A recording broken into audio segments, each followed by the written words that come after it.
اعوذ باللہ من الشیطان الرجیم بسم اللہ الرحمن الرحیم۔ شروع اللہ تبارک و تعالیٰ کے نام سے جو بڑا مہربان اور نہایت رحم کرنے والا ہے۔ آپ نے اکثر یہ بات سنی ہوگی کہ چھپکلی کو مارنے پر ثواب ملتا ہے، وہیں پر کچھ لوگوں کا یہ کہنا ہوتا ہے کہ چھپکلی کو مارنا اسلام میں جائز نہیں ہے، لیکن اس بارے میں حقیقت کیا ہے یہ تو ہمیں اسلام کی روشنی میں ہی معلوم چل سکتا ہے۔ اس لیے آج کی اس ویڈیو میں ہم آپ کو بتائیں گے کہ اسلام میں چھپکلی کو مارنا ثواب ہے یا ایک عذاب کا کام ہے۔ اگر ثواب ہے تو ایک چھپکلی کو مارنے پر کتنا ثواب ملتا ہے، اس حوالے سے ہمارے پیارے آقا صلی اللہ تعالیٰ علیہ وسلم کی حدیث مبارکہ ہمیں کیا سبق دیتی ہے، اور ساتھ ہی ساتھ ہم آپ کو چھپکلی کے حوالے سے کچھ ایسی جانکاریاں بھی دینے والے ہیں جس کے بارے میں جان کر یقیناً آپ لوگ بھی حیران اور پریشان ہو جائیں گے۔ لہٰذا آپ سے گزارش ہے کہ ویڈیو کو اینڈ تک ضرور دیکھیں اور مہربانی کر کے ویڈیو کو لائک اور چینل کو سبسکرائب کرتے ہوئے نوٹیفیکیشن بیل کو ضرور دبائیں تاکہ میرے سبھی آنے والے ویڈیو کی نوٹیفیکیشن آپ کو آسانی سے مل سکے۔ سب سے پہلے تو ہم آپ کو بتا دیں کہ چھپکلی ایک رینگنے والا جانور ہے جو عام طور پر ہمارے گھروں کی چھتوں یا دیواروں پر پایا جاتا ہے۔ دنیا بھر میں چھپکلیاں 5000 طرح کی پائی جاتی ہے۔ ان کی زیادہ تر پرجاتیاں جنگلوں میں پائی جاتی ہے۔ کچھ دکھنے میں بہت بڑی ہوتی ہے جبکہ کچھ دکھنے میں بہت چھوٹی ہوتی ہے۔ چھپکلی کا دل 1 منٹ میں 1000 بار دھڑکتا ہے۔ کئی طرح کی چھپکلیاں رنگ بدلنے میں بھی ماہر ہوتی ہیں، تو ان کو آسان بھاشا میں گرگٹ کہا جاتا ہے۔ تو یہ بھی چھپکلی کی ایک پرجاتی ہے جسے گرگٹ کہا جاتا ہے۔ یہ انٹارکٹیکا کے علاوہ لگ بھگ سبھی دیشوں میں پائی جاتی ہے۔ چھپکلیاں زیادہ تر زہریلی نہیں ہوتی ہیں۔ ان کی کیول 2 ہی نسلیں ایسی ہیں جو زہریلی ہوتی ہیں، لیکن عام طور پر جو ہمارے گھروں میں چھپکلیاں پائی جاتی ہیں وہ زہریلی نہیں ہوتی ہیں۔ چھپکلیاں ہمارے گھروں میں ہونے کے کچھ فائدے بھی ہوتے ہیں، جیسے کئی بار ہمارے گھروں میں لگی لائٹیں، بلبوں یا پھر مکان کی دیواروں پر کیڑے مکوڑے بہت زیادہ ہو جاتے ہیں۔ ایسے میں چھپکلیاں انہیں کھا جاتی ہے، جو کہ ہمارے گھر کے لیے بہت ہی زیادہ فائدے مند ہوتا ہے۔ آپ یہ جان کر بھی حیران ہو جائیں گے کہ اگر کوئی چھپکلی پر حملہ کر دیتا ہے تو چھپکلی فوراً ہی اپنی پونچھ کو اپنے شریر سے الگ کر دیتی ہے تاکہ وہ اپنے دشمن کا دھیان اپنے آپ سے بھٹکا سکے اور وہ وہاں سے بھاگ سکے۔ بعد میں اس کی پونچھ اس کے شریر میں پھر سے نکل آتی ہے۔ چھپکلی کا نام سنتے ہی اکثر لوگ کراہیت محسوس کرتے ہیں اور عورتوں کو تو اس کے نام سے ہی ڈر لگنے لگتا ہے، اور آج کل کے برگر بچے تو پوچھو ہی مت۔ کئی بار اچانک جب عورتوں کے سامنے چھپکلی آ جاتی ہے تو ان کی تو چیخیں ہی نکل جاتی ہے اور دور سے ہی پتہ چل جاتا ہے کہ کچن یا باتھ روم میں کوئی چھپکلی گھس آئی ہے۔ لیکن چھپکلی چاہے چھوٹی ہو یا بڑی، زہریلی ہو یا نہ ہو، لیکن آج کا ہمارا ٹاپک ہے چھپکلی کو مارنے کے بارے میں۔ کیا چھپکلی کو مارنا اسلام میں جائز ہے یا نہیں؟ کیا چھپکلی کو مارنے پر ثواب ملتا ہے؟ اور اس کے بارے میں ہمارے پیارے آقا حضور صلی اللہ تعالیٰ علیہ وسلم نے ہمیں کیا تعلیمات دی ہے۔ عام طور پر مسلمان گھرانوں کا یہ ماننا ہوتا ہے کہ چھپکلی کو مارنا بہت بڑے ثواب کا کام ہے، اور اگر ان کو نہ مارا جائے تو ان کو گھر سے بھگا دینا چاہیے، کیونکہ چھپکلی کا گھر میں ہونا بہت منحوس مانا جاتا ہے۔ اب آپ کو چھپکلی کے حوالے سے ایک ایسا تاریخی واقعہ بتاتے ہیں جس کو سن کر آپ کو اچھی طرح پتہ چل جائے گا کہ اسلام میں چھپکلی سے اتنی زیادہ نفرت کیوں ہے۔ چھپکلی نے ایسا کون سا کام کیا تھا جس کی وجہ سے اللہ نے اسے ناپسند فرمایا ہے۔ تاریخ کی کتابوں میں ملتا ہے کہ جب حضرت ابراہیم علیہ السلام اللہ کے ایک ہونے کی دعوت دینا انہوں نے شروع کر دی تو اس بات سے ناراض ہو کر اس وقت کا جو بادشاہ تھا وہ نمرود تھا۔ اس نمرود نے آپ علیہ السلام کو آگ میں ڈالنے کا حکم دے دیا۔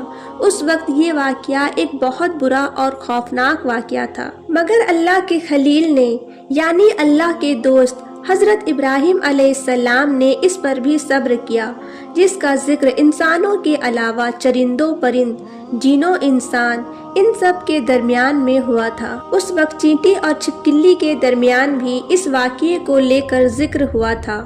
اس وقت چیٹی نے حضرت ابراہیم علیہ السلام کی حمایت کی، جبکہ چھپکلی نے نمرود کا ساتھ دیا تھا۔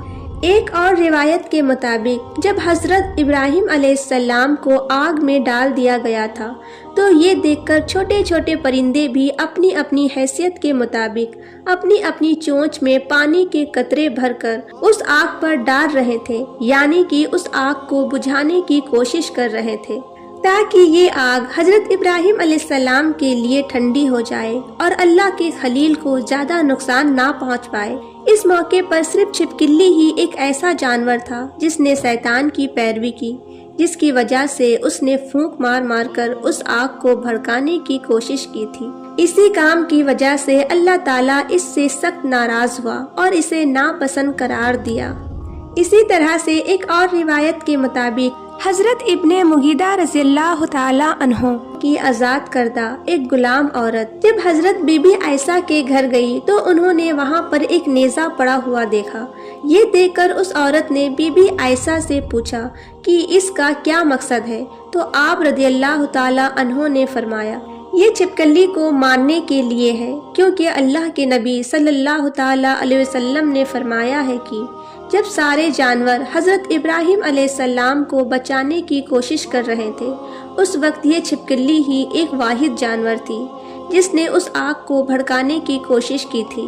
ایک اور جگہ پر اللہ کے پیارے نبی حضرت محمد صلی اللہ تعالیٰ علیہ وسلم نے چھپکلی کو پھانسی قرار دیا ہے اور چھپکلی کو قتل کرنے کا حکم بھی دیا ہے۔ آپ سے جب اس بارے میں پوچھا گیا تو آپ صلی اللہ تعالیٰ علیہ وسلم نے فرمایا کہ اس زمین پر اللہ کی کچھ ایسی مخلوق بھی ہے جو انسانوں سے ناخوش ہے۔ انہوں نے شیطان سے یہ وعدہ کیا ہوا ہے کہ وہ انسانوں کو ہر طرح سے نقصان پہنچانے کی کوشش کرتے رہیں گے۔ انہی میں سے ایک چھپکلی ہے اور ان کے خاندان سے جڑی کچھ مخلوقات ہیں۔ تبھی ان کو مارنا گناہ کا کام نہیں بلکہ ان کو مارنا ثواب کا کام ہے۔ ہم آپ کو بتاتے چلے کہ چھپکلی کو مارنے کی حکمت اس کا فاسق اور اس کا موجی ہونا ہے، یعنی تکلیف دینے والی ہر مخلوق کو اسلام میں ہلاک کرنے کا حکم ہے تاکہ انسان کو اس کے نقصان سے بچایا جا سکے۔ آپ نے کتنے ہی ایسے واقعات دیکھے ہیں اور سنے بھی ہوں گے کہ چھپکلی کسی کھانے یا پینے کی چیزوں میں گر جاتی ہے اور پھر اس کے زہریلے پن سے کئی لوگوں کی موت ہو جاتی ہے۔ یہی وجہ ہے کہ حدیث پاک میں یہ تاکید کی گئی ہے کہ رات کو سونے سے پہلے کھانے یا پینے کے سارے برتنوں کو اچھی طرح سے ڈھک دیا کرو۔ اس کے پیچھے کی یہی حکمت ہے تاکہ کوئی چھپکلی یا چھپکلی جیسی کوئی چیز اس پر نہ گر پائے اور انسان کو کوئی نقصان نہ پہنچ پائے۔ اور صرف چھپکلی ہی نہیں بلکہ ہر تکلیف پہنچانے والی چیز کو تکلیف پہنچانے سے پہلے ہی مار دو، یعنی کہ جتنے بھی موجی جانور ہیں، نقصان پہنچانے والے جانور ہیں، کیڑے مکوڑے ہیں، ان کے تکلیف پہنچانے سے پہلے ہی ان کو مار دو، چاہے پھر وہ چھپکلی ہو، گرگٹ ہو، بچھو ہو یا پھر سانپ، کوئی بھی جانور ہو جس کا یہ اندیشہ ہو جائے کہ یہ نقصان پہنچانے والا ہے تو اس کو نقصان پہنچانے سے پہلے مار دو۔ تو اب آپ کو بتاتے ہیں کہ چھپکلی کو مارنے پر کتنا ثواب ملتا ہے۔ حدیث پاک میں روایت ہے کہ جو شخص چھپکلی کو اگر پہلی چوٹ میں مار دیتا ہے تو اس کے لیے 100 نیکیاں لکھ دی جاتی ہے۔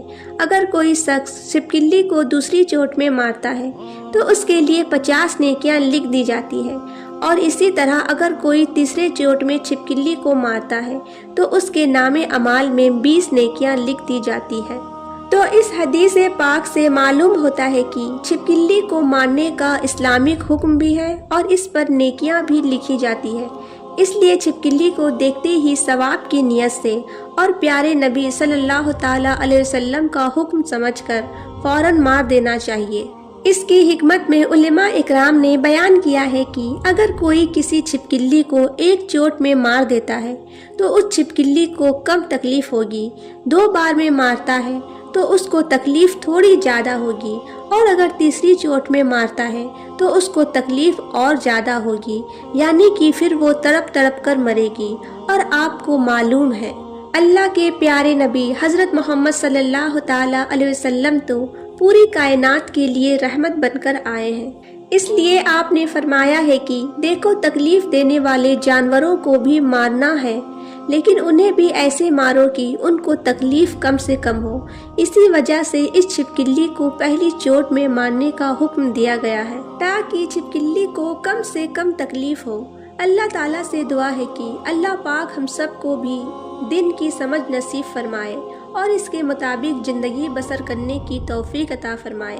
آمین ثم آمین۔ پیارے دوستو، کمنٹ باکس میں آمین ضرور لکھیں، کیا پتا کس کا لکھا آمین کب قبول ہو جائے۔ ویڈیو اچھی لگی ہو تو ویڈیو کو لائک اور چینل کو سبسکرائب کرتے ہوئے نوٹیفیکیشن بیل کو ضرور دبائیں، جس سے میری سبھی آنے والی ویڈیو کی نوٹیفیکیشن آپ کو آسانی سے مل سکے۔